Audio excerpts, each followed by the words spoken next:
you so much, Reverend Luke. Good morning, church. We still have some few minutes to get to noon. I love the Lord as my personal Savior, and I thank God for the opportunity to open His holy word, this time from the New Testament, not the Old Testament. I love the Old Testament narratives, and many people know me for Old Testament, but I love the Old Testament narratives. But I also do the New Testament because it is the holy word of God, and we took a vow publicly that we will always preach from this word from cover to cover. This holy word is true. It changes me. It changes every one of you.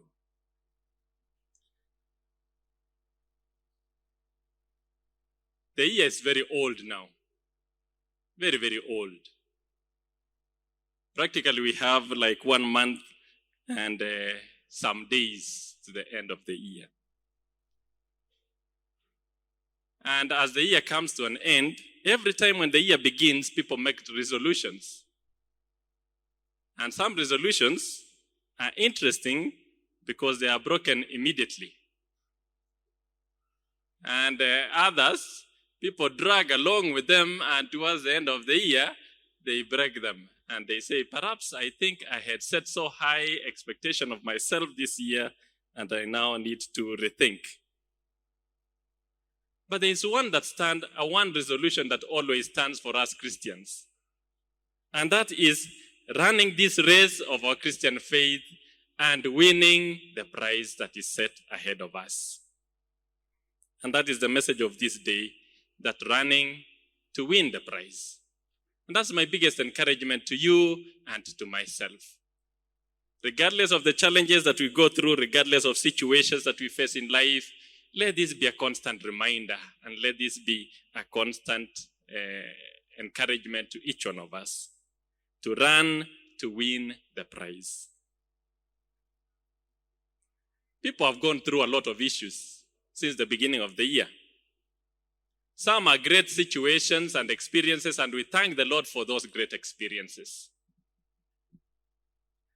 Somebody was praying for a job at the beginning of the year. By the grace of God, has gotten a job. We thank God for that.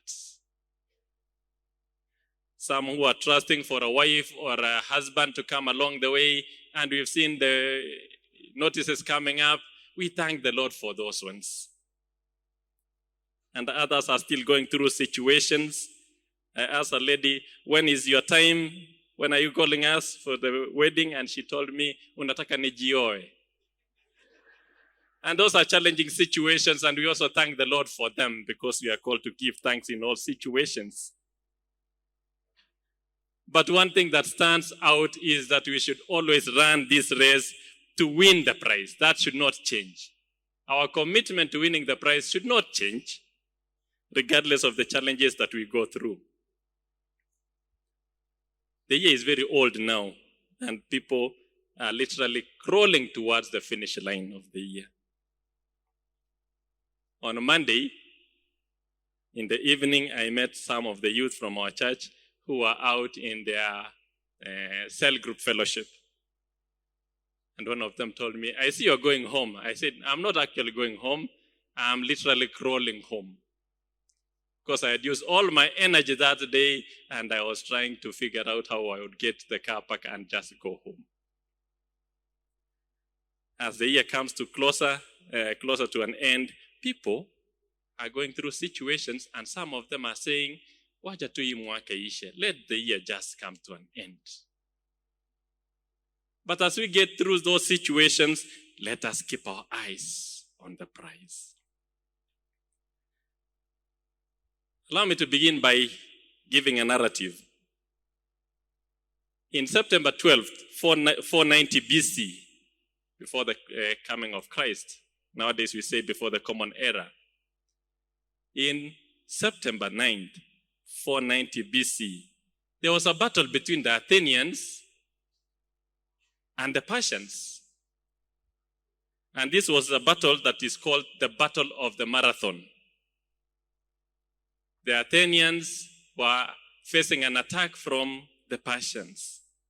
And the Persians sent a clear message to the Athenians that we are coming. And indeed they came. And one early morning, they landed. From the agency, they landed in a town that is named Marathon, that is located in the northern part of Athens. And in the troop that were coming from Persian side were 90,000 men who were coming to face the Athenians, who had a total of 9,000 soldiers and 1,000 allies who had volunteered to support them. So a total of 10,000 against 90,000 men. Clearly from the equation, the chances of winning was close to zero. A soldier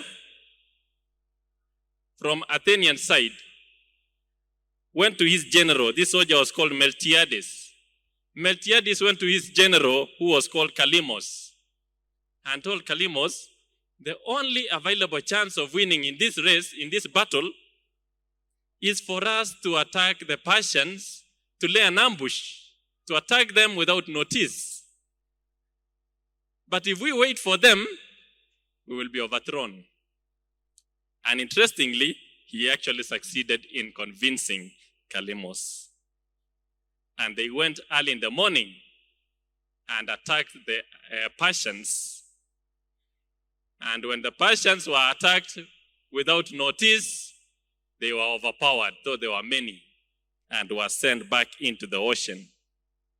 And so they retreated into their ships.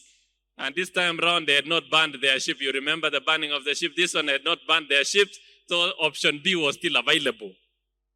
So they got into their ships and said, now that you have beaten us on this one, we will go around and attack the city from the other side, because all the soldiers are on this side.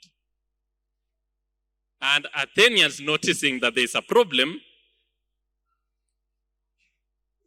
the general called a young man who was one of the soldiers named Pheidippides and told him, run back to the city. Go announce to the king that we have won in the battle, but they are coming by the way of the sea, so that he can marshal whoever is available to contain them as the soldiers are coming. And between Marathon, the city of Marathon, the town of Marathon, and the capital city was 26 miles. And Pheidippides, the soldier, ran non-stop for 26 miles after a heavy battle up to the city. And on arriving on the city, he shouted only one word to the king, Nike, which was a word for victory, that we have won. But because he had not practiced, he had not gone through enough practice for this race, he collapsed down and died. And it came to the attention of the Athenians that now we need to practice a race for the soldiers who can do a full length of distance after a battle and still be strong enough to pass the message across. And that is how Marathon was born. This morning, when we are reading from this passage, Paul gives a story that was familiar to the people. And he gives an interesting illustration of a reality that people are facing every time. The reality of a competition. And he begins by saying, do you not know that in a race, all the runners compete, but only one receives the prize? So run your race, that you may lay hold of the prize and make it yours. That is from Amplified Version. Of course, you know I love Amplified Version. And I will tell you even more clearly why I love Amplified Version this morning or afternoon. Brothers and sisters, members of the family of God, we are in this race. And we are in this race with only one focus. And the focus that we have is to run this race and win. The reason we come together to fellowship with one another as believers is so that we encourage one another in this journey as we face the challenges that come along the way. Some of the challenges can be very heavy, and so we need to share with our brothers and sisters in the fellowship.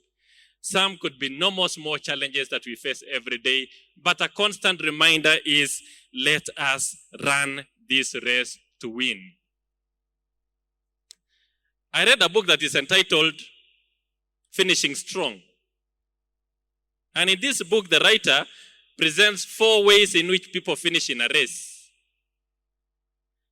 And I'll bring to our attention just briefly before we get into this passage. He talks of those who finish the race strong. Category number 1 are those who run the race and finish and win the prize, and they finish it strong. And in this category, every time I remember this story in this book, I remember one of our own, Ezekiel Kemboi in Kenya, an athlete who runs steeplechase. And after finishing, he still manages to turn to dance to Keyo tunes of some lady called Emily Chepchumba from Keyo. While others are collapsing at the finish line, he still has enough strength to sing to the tunes, finishing strong. There is the second category of people who finish in a race. And this category are those who finish the race literally walking to the finish line. Walking to the finish line.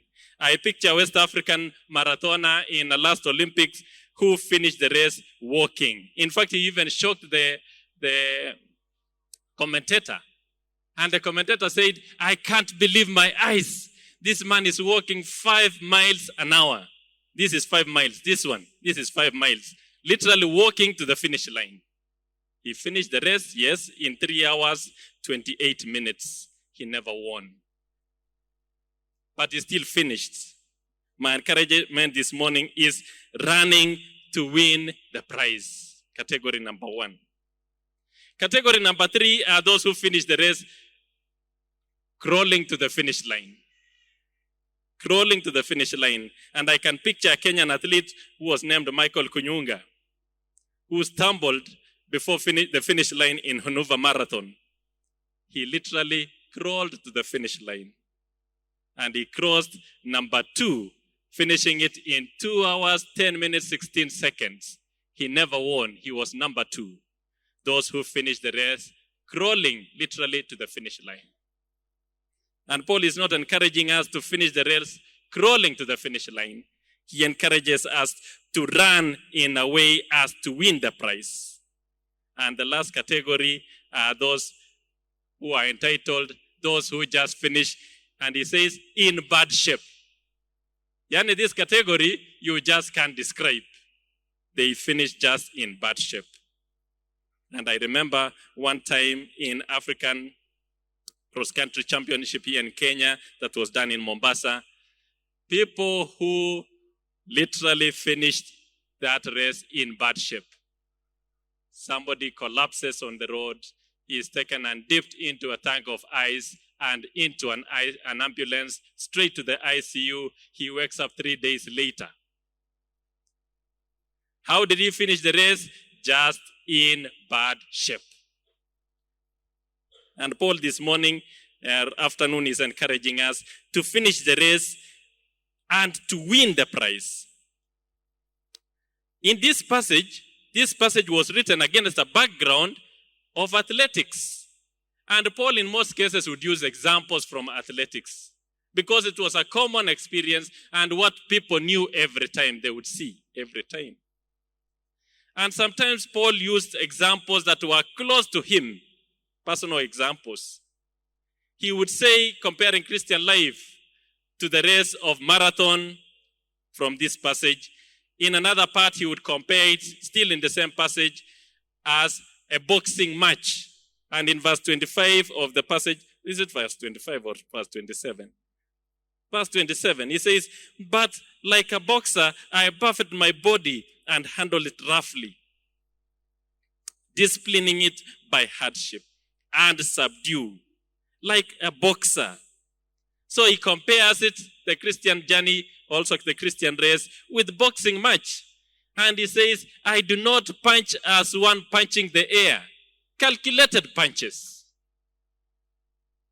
Not punches for free. Calculated punches that are geared towards winning. He also likened it to wrestling match. He also likened it to running, as we read in this passage. He says, "I do not run aimlessly." I do not run aimlessly. In 1 Corinthians chapter 9, Paul describes his commitment. His commitment to running the race and winning the prize. He says, I'm committed to this. And he talks about this against a background of what was called at the time Isthmian Games, which was an equivalent of the modern day Olympics. In that time, the competitions were done in a stadium. It was called a stadion. And all the competitions that were done in a stadium, the competitors purposed to participate. In fact, you had to give a report to show that you have been training for the last 10 months before you are admitted into the competition. And there were quite a number of issues that were at play before somebody would win the prize.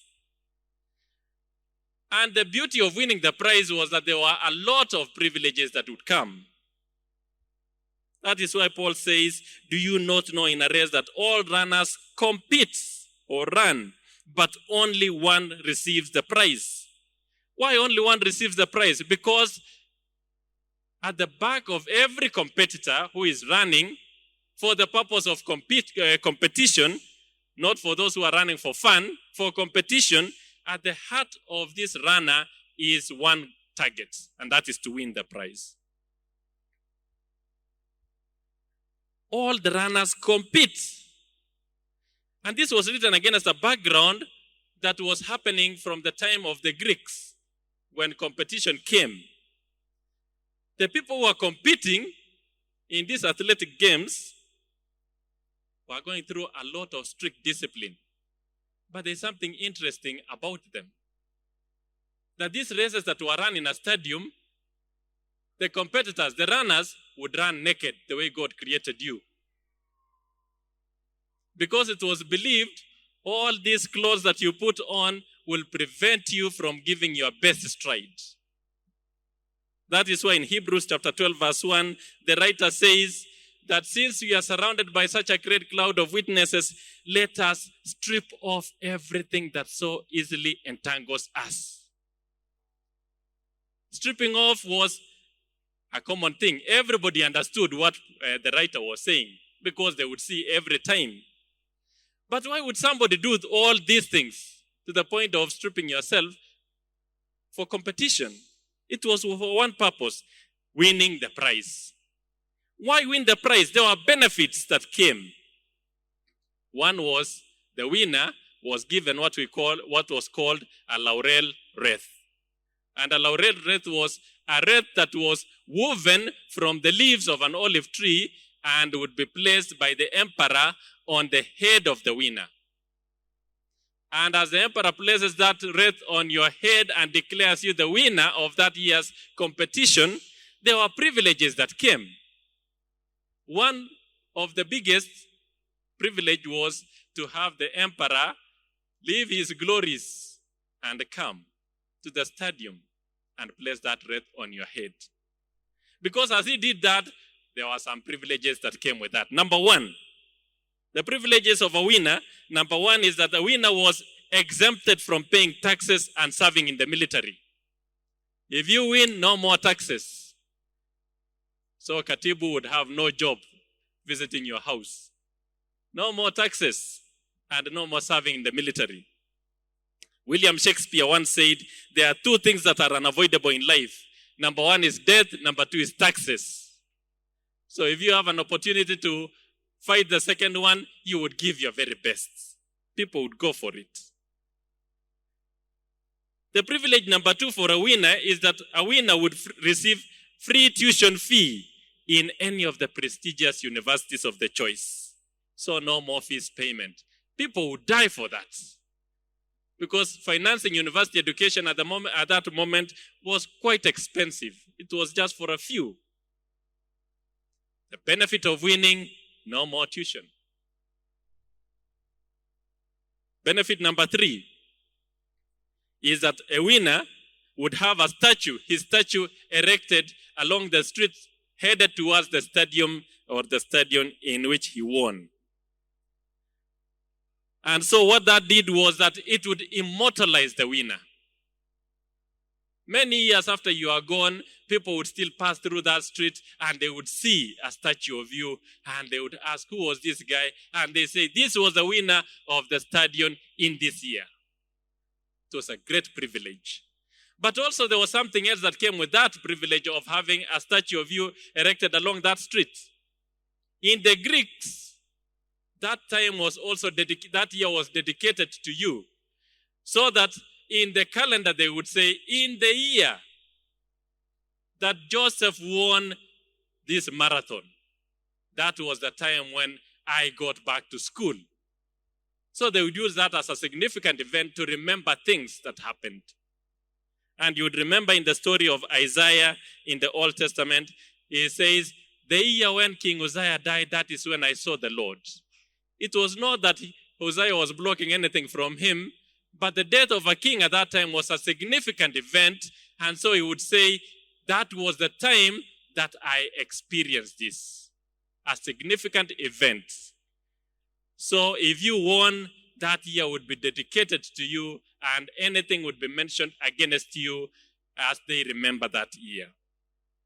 And the fourth and the final one was the biggest now, was the king, the emperor, leaving his glories and coming down and taking that laurel wreath and placing it in your head on a silent stadium. With crystal clear microphones, everybody silent. And they would say, ladies and gentlemen, the winner is. And the king, the emperor, would place that crown on your head. Everybody would do anything for that moment. Because the person who has gone through such a moment would tell you that is the greatest moment of their lives. The Kenyan runners who compete in big races, every time when they win and the national anthem is played on a silent stadium, and you would see all the cameras directed to him. You see him standing still because it is a national anthem playing, but at the same time, the emotions of the moment. You can see tears rolling down his cheeks without touching. And as the tears are rolling down the cheeks, he is shocked that all the world can be upstanding in silence in honor of him. And he's just falling short of saying, you guys know me really. I am a guy from the village. I am a nobody. But the whole world is standing in my honor. It was a great blessing. And when Paul is saying, let us run in such a way as to win the prize, he reminds people who already know the benefit of winning. In our Christian walk of faith, we are also in a race. And we are competing for a prize that the Lord of Lords, the King of Kings, on that time will say, welcome my humble and faithful servant. And the whole world will be watching. And those you evangelize telling them about Christ will be ashamed to their faces. And will be saying, Kumbe, it was for real. But it will be too late. Let us run to win the prize. Allow me to bring to our attention some lessons from this passage that Paul is reminding the Corinthian church as he is reminding us this day. On the benefits of winning. Why run to win the prize? Lesson number one, we come to church to learn. That's always my rule. We come to church to learn. That is why it is always important to have your notebook and pen in the church. We come to learn. Lesson number one that I draw from this passage. To win the prize, we must enter the race with one purpose, to win. To win the prize, we must enter the race with one purpose, to win. Verse 24. Paul says, do you not know that in a race, all the runners compete, but only one receives the prize? So run your race that you may lay hold of the prize and make it yours. That is amplified. NIV says, do you not know that in a race, all the runners run, but only one gets the prize?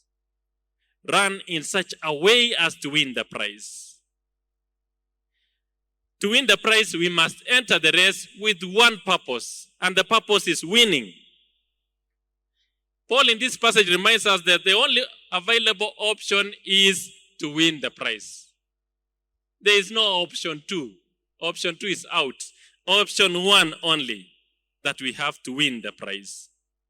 The great military genius of Napoleon Bonaparte used to say in every battle that he was engaged in, he used to tell his soldiers, in this battle we must win. And then he would say, and if there is no way of winning, then we have to create one. Meaning that there is only one option of winning.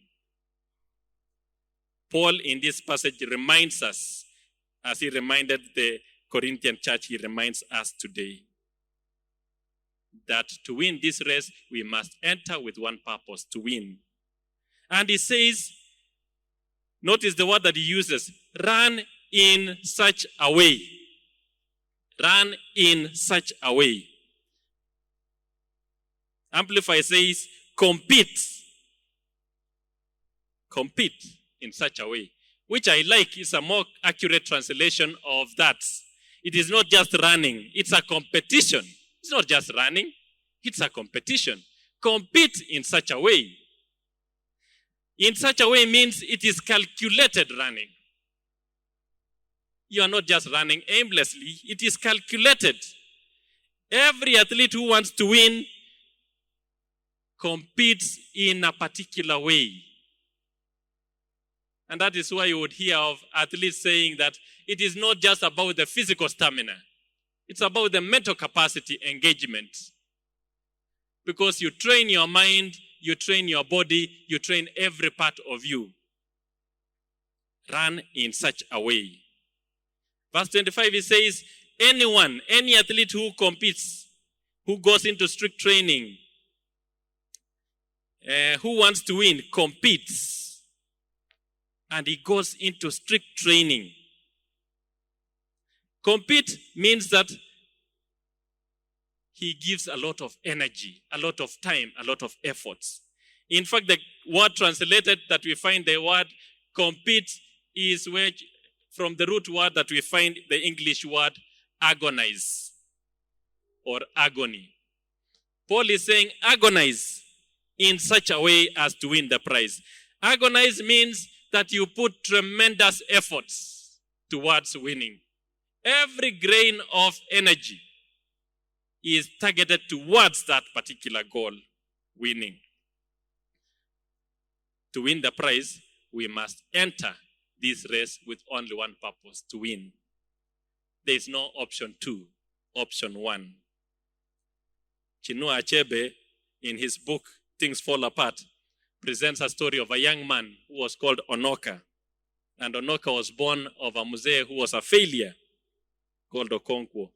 And this young man, Onoka, purposed and said, I will not be a failure like my father. That is purposing. And that would govern everything that he is doing towards success. In our Christian walk, we must enter with one purpose, to win. Even when the going gets tough, brothers and sisters, we say we are not quitting this race. We are in it and we are going to win. Run to win the prize. And sometimes running to win the prize sometimes would mean that you have to let go of some things. Because it is running in such a way. There are some things that you may have to let go in the process of wanting to win. And Paul reminds us this afternoon, that to win the prize, we must enter with one purpose, to win. Have you purposed in your life that I'll follow Christ? No turning back, no turning back. Have you purposed? Or when the situations of life become challenging, you start looking for other sources of help. Paul says, all runners compete, but only one receives the prize. Let us enter into this race to win. Lesson number 2 that I draw from this passage. To win the prize, we must set aside everything that hinders. Everything that hinders. Verse 25. Now every athlete who goes into training conducts himself temperately and restricts himself in all things. Remember, this is personal discipline. He conducts himself temperately and restricts himself in all things.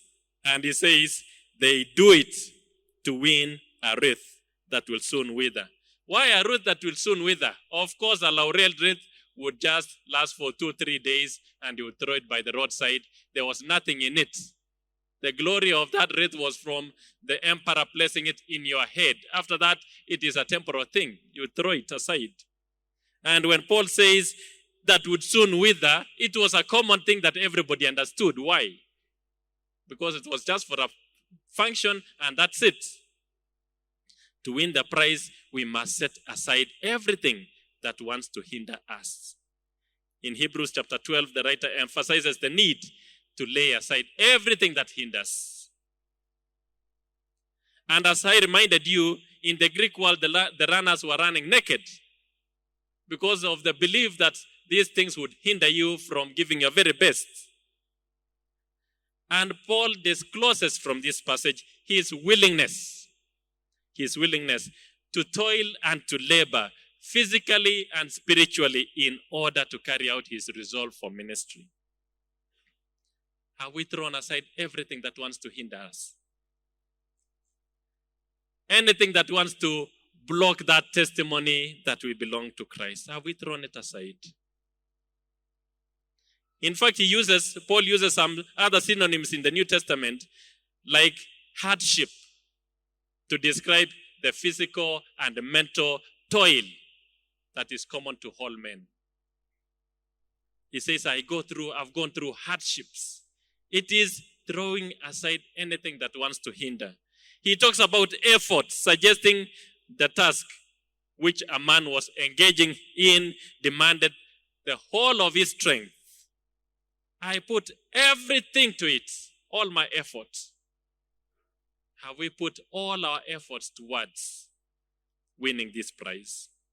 He talks of weariness, emphasizing fatigue that comes from extreme toil. Have we given everything to the point that we are at the point of saying, I have given it all?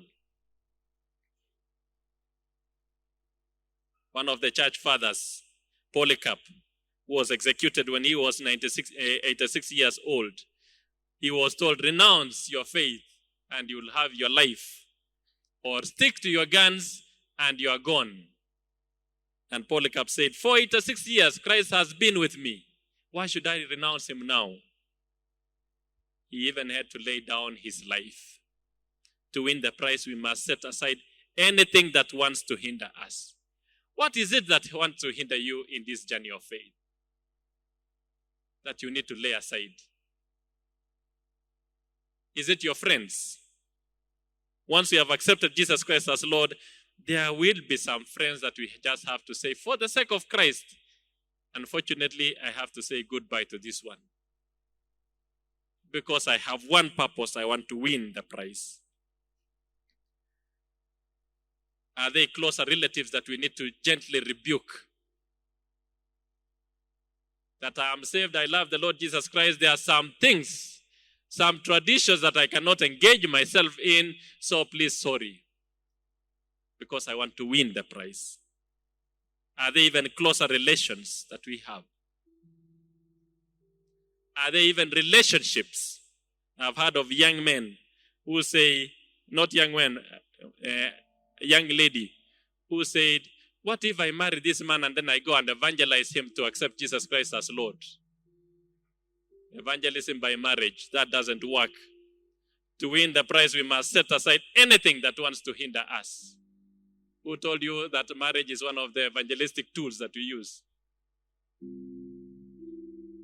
Set aside anything that wants to hinder us. Remember, you are running in such a way as to win the prize. Running in such a way as to win the prize. Paul personally meant that Anything that wants to block me from spreading the gospel, oh, sorry, I have to lay it aside. And in fact, at some point, he said that what I used to consider as beneficial to me, I now consider it rubbish. In fact, the translation is like after birth.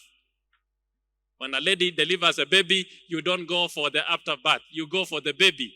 The rest is rubbish. I think I should be concluding now.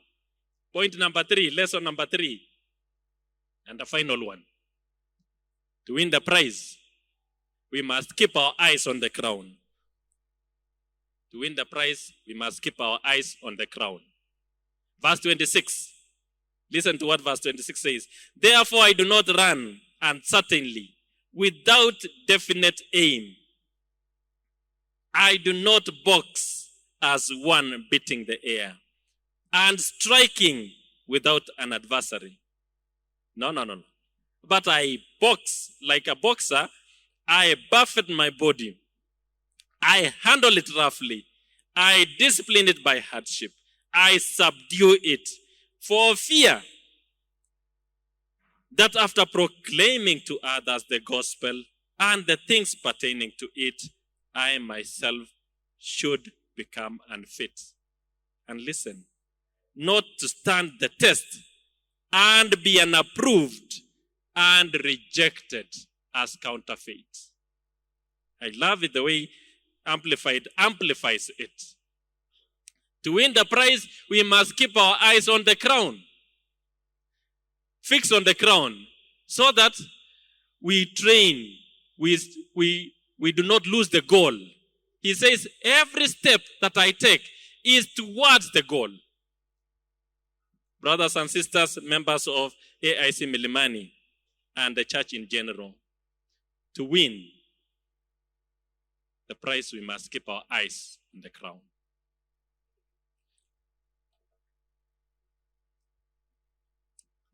Why win? Why keep the eyes on the crown? Because of the two challenges that were there. Remember, this was a Greek world, a Greek perspective, a background that you are running naked. First, there is the humiliation of running publicly naked. If you are in a stadium and you don't keep your eyes on the crown, then you remember that your father-in-law is seated somewhere cheering, you will dress up and go. So to win, you have to keep your eyes on the prize, not on the spectators, on the crown, because the spectators will take away your attention. And the second one was the problem of losing. Now you are naked and you have lost. Asara marambili. You have made a public shame of yourself. And Paul says, for the sake of winning, keep your eyes on the crown, so that these other challenges fall in place. Are we keeping our eyes on the crown? There's a Kenyan athlete who ran and won one time in Chicago marathon. I will not mention the name. But this young man came from a very humble background. And in his training, every time he went for competition, he had his table food. Every night before the marathon, he would eat ugali and cabbage. And now he's going to compete in this world marathon in Chicago. And he goes armed with a packet of unga and cabbage in his bag. And he travels. And the night before the marathon, he prepares his nice ugali and cabbage and eats.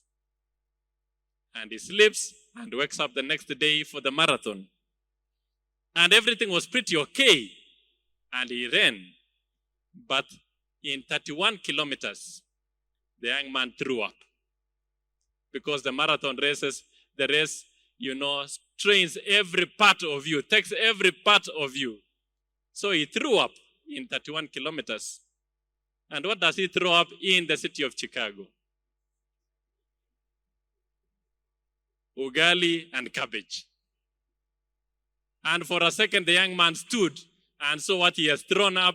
And then he said, Sasa nimetabika shida, I go for the gold now. If the young man had kept his eyes on what? Ugali and cabbage in Chicago, he would not have won the prize. To win the prize, we must keep our eyes on the crown. Are we keeping our eyes on the crown? Because our eyes on the crown will protect us from the small challenges that would come along the way. You would say, that gentleman talked so nasty things about me. I don't care. I keep my eyes on the crown. I forgive him. Because it's not between me and him. It's between me and the Lord. How are we keeping our eyes on the crown? May the Lord bless us as we stand and affirm this holy word, ever true, changing me and changing you. Let us be standing. And after that, Reverend Mairori will pray for us. May the Lord bless us and be gracious to us. May his face constantly shine upon us. May he constantly remind us, even as we come towards the end of the year, that we have to run this race to win the prize. The Lord bless us.